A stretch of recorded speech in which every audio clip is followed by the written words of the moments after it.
So you're telling me that when we're in the workplace, we can talk about our broken ankle, we can talk about our torn ACL, but we can't talk about our depression and anxiety? We can talk about our bad back, but don't talk about menopause? What fool made up these rules? And what fools are we if we follow them? This lore crashes directly into the goals of having an optimized and productive workforce. In the 16 years since I opened my first restaurant with my business partner, we've grown our company from 0 to over 100 million in annual sales, serving more than 3 million diners per year. How?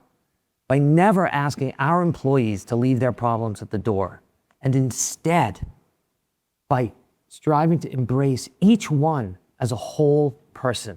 That's how we built our company, and that's how we outperform the competition.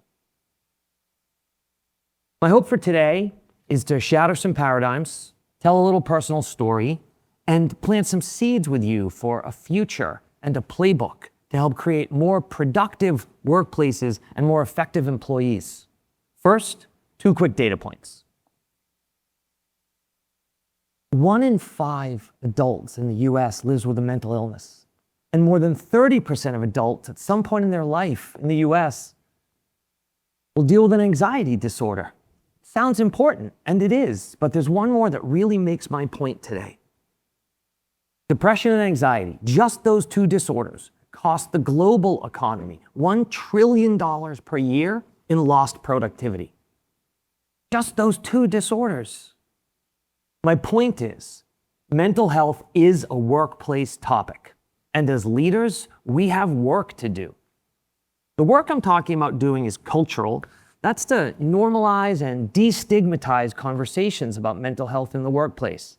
And I'd say this work is also tactical. That's the programmatic and resource-centric tools that can be embedded in your everyday operations.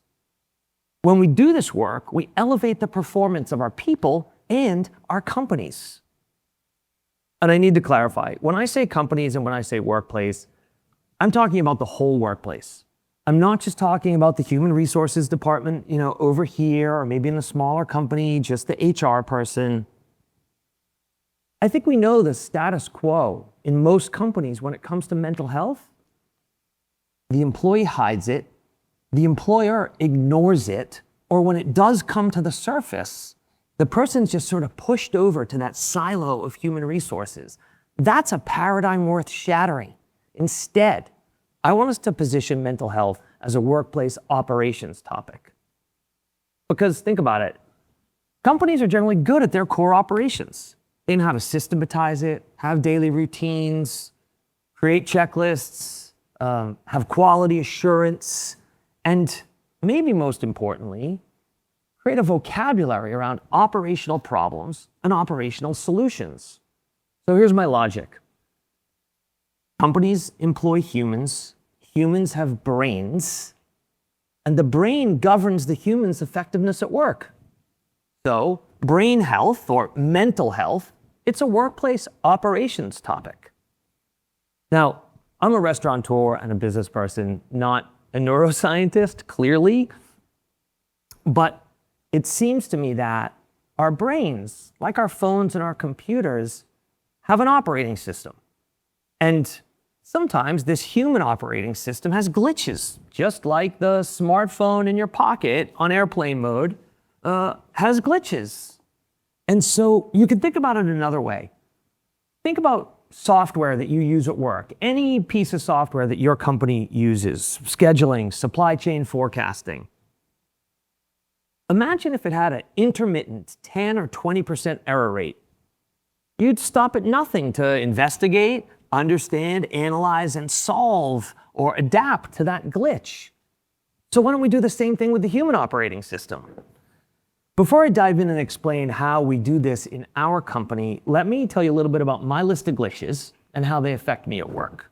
So yeah, I've got a list of glitches, you've got a list of glitches, so what, right? We've all got a list, physical, mental, whatever. Right now, I've got tennis elbow. It's really pickleball elbow, but that doesn't sound right yet. Big toe on my right foot. It's like chronically sore, doesn't bend the way that it's supposed to. I had a headache every day, literally every day for 4 years after I got a concussion, along with some other physical and mental symptoms. I'm doing much better now with those, thanks to some docs who worked on my mind and my body. I struggle with an eating disorder. I deal with something called body dysmorphia. Now, I'll pause my list of glitches there. Trust me, it goes on. And you know what? So does yours. With this last one, body dysmorphia, I understand that I'm thinking incorrectly about myself. But when I look at photos or I think about how I look, the logic gets overwritten by a glitch in my code. And so I think I look awful. Point is, I don't see what you see when you look at me. And so, okay, so what? What does this have to do with me at work? Well, at times, I struggle with obsessive negative ruminating thoughts about food, fat, and body. So if I'm at work with you and we're colleagues, you're running the meeting, there's an agenda, you want me to focus, of course, on today's topic, problem solving, work product, deliverable, whatever we're doing. What I actually need from you is to move the bowl of Snickers off the table. And I know it can sound a little funny, and people laugh sometimes when I say it. They laugh a little bit when I ask them to do it. But it's actually not funny. When you have the problem that I have, what it is, it's disruptive to my ability to do my best work. Okay, so one glitch, my glitch. And just because in that moment what I need from me to focus is to move the food trigger from my sight, we could have another colleague who needs the opposite. What they need in that moment is a chocolate bar within reach to soothe their peaking anxiety. And this is obviously not just about snacks and, whether I can reach them or you can reach them. The point here is mental health in the workplace, it's a multiplayer game. We're in it as individuals, and we're all in it together. So to optimize our performance, I see that we've got work to do in 3 categories. First, create a culture where employees are encouraged and embraced to just bring their whole selves to work. Second, get to know our employees and our colleagues. Of course, strengths and weaknesses and what makes them, thrive. I think we do that, but deeper than that, get to know their glitches and their kryptonite.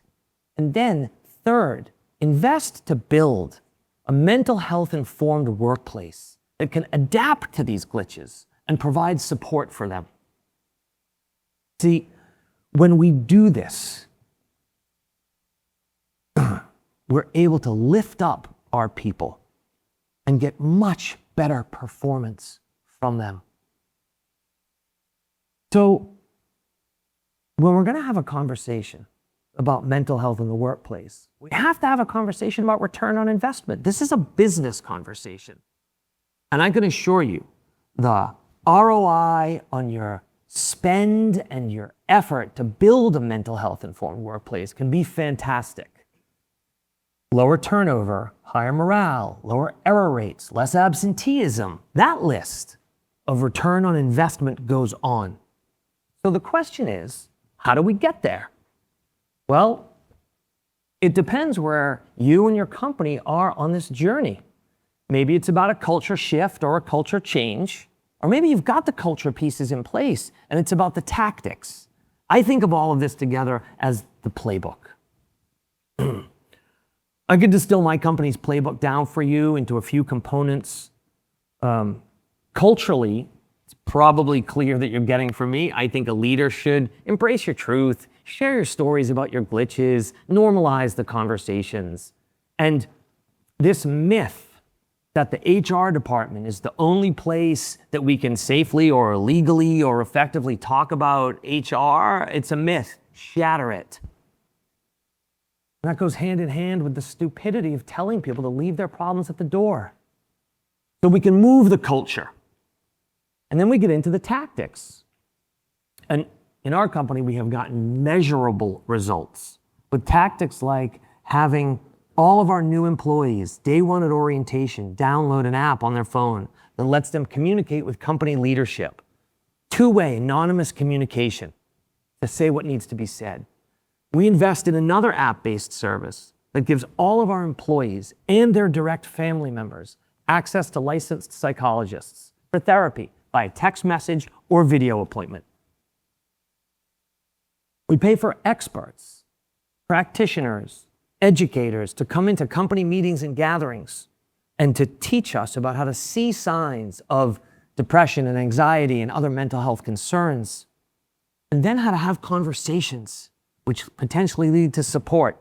Sometimes people just need conversations. Sometimes they need to climb that ladder or explore those buffet of support options.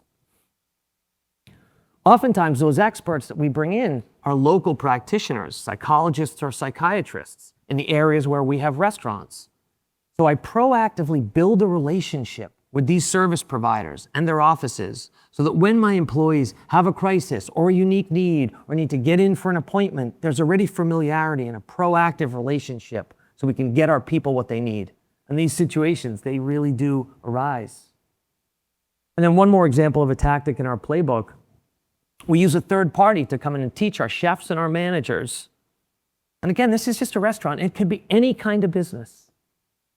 So these experts come in and they teach our chefs and managers about mental health first aid.